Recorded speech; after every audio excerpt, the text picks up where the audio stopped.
You know, a lot of people don't know this, but Larson and myself actually had our own sitcom on network TV back in the mid-aughts.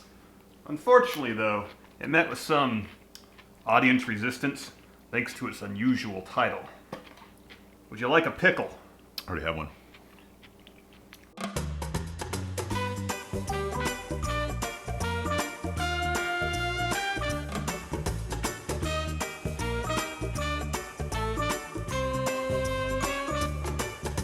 It was called Dick Hole. That might have been the reason it only lasts 2 episodes. Number 10. Star Trek Enterprise. This final Trek series before the J.J. Abrams big screen reboot had all the makings of classic Star Trek. Yeah, a prequel set before the Kirk days, starring Quantum Leap guy and a sexy Vulcan first officer, seems like it would have been a good idea. But the show was a bit of a snooze fest. So, instead of following the 7-season pattern set by the previous 3 Trek shows, Enterprise barely made it to 4 seasons. But then Chris Pine came along and all was well again. Financially speaking, anyways. Number 9. Awake! What a great premise. A cop's living 2 lives, but he's not sure which life is a dream and which is a reality. Hardly the kind of mindless fodder we normally see on the big networks. Which is why it was a bummer the show was canceled 11 episodes into its first season. Thankfully, the Awake writers were allowed to write the finale before cancellation, so there was as much a conclusion as there could be given the ambitious nature of the show. But it would have been interesting to see where they could have gone. There would have been a second season where the guy said, "Fuck it," and just laid in bed all day in one reality and went to the strip club all day in the second reality. Living the dream. Or living the awake. Number 8.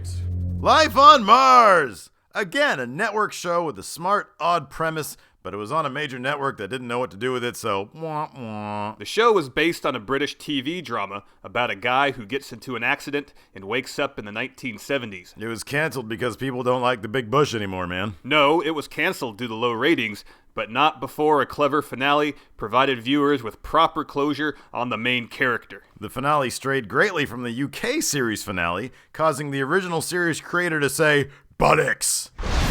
Number 7.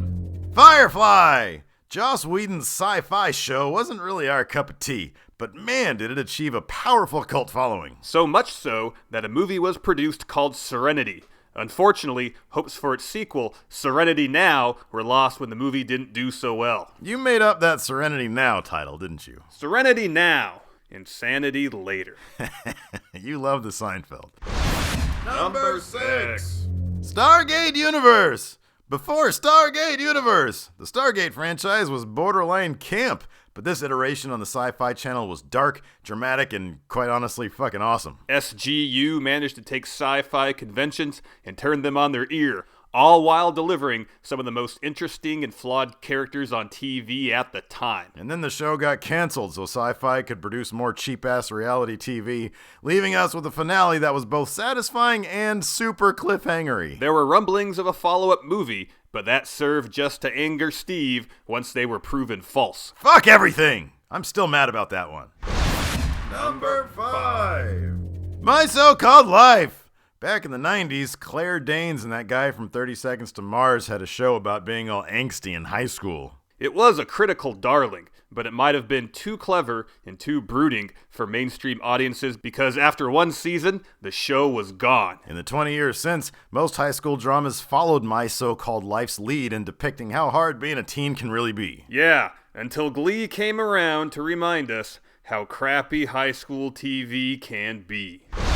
Number 4. Freaks and Geeks! Before Judd Apatow cornered the market on Seth Rogen, Jason Segel, and James Franco comedies, he was cornering the market on small TV dramedies starring those guys. Or at least he tried. Freaks and Geeks ran for 12 episodes before it was canceled in 2000. Nowadays, Mr. Apatow gets to do whatever he wants. Good job, Judd. Number 3. Star Trek, the original series.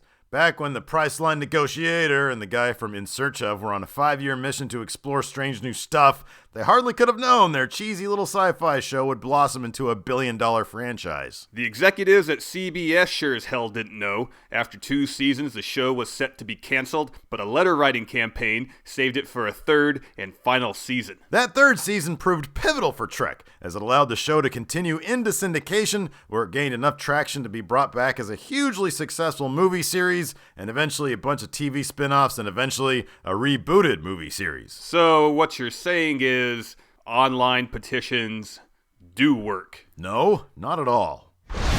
Number 2. Arrested Development! Fans of the Bluth family were not happy when the Fox show couldn't find a new home when it came under threat of cancellation during its 3rd season. And when it finally was canceled, us fans were tortured with years of rumors that the show might return in movie form. Which never happened. And then it came back to Netflix. Yay, Netflix! See? Netflix knows where the money is. It's in the banana stand.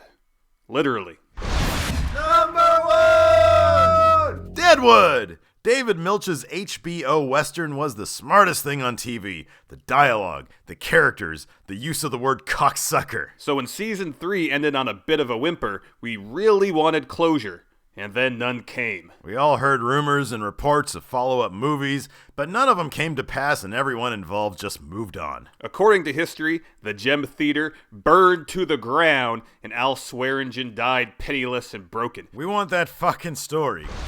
I'll take another. No, how'd you get that one? It was a sealed jar. Illusion. You know these are from 2002. I brined them in my toilet. I was wondering what that delicious flavor was.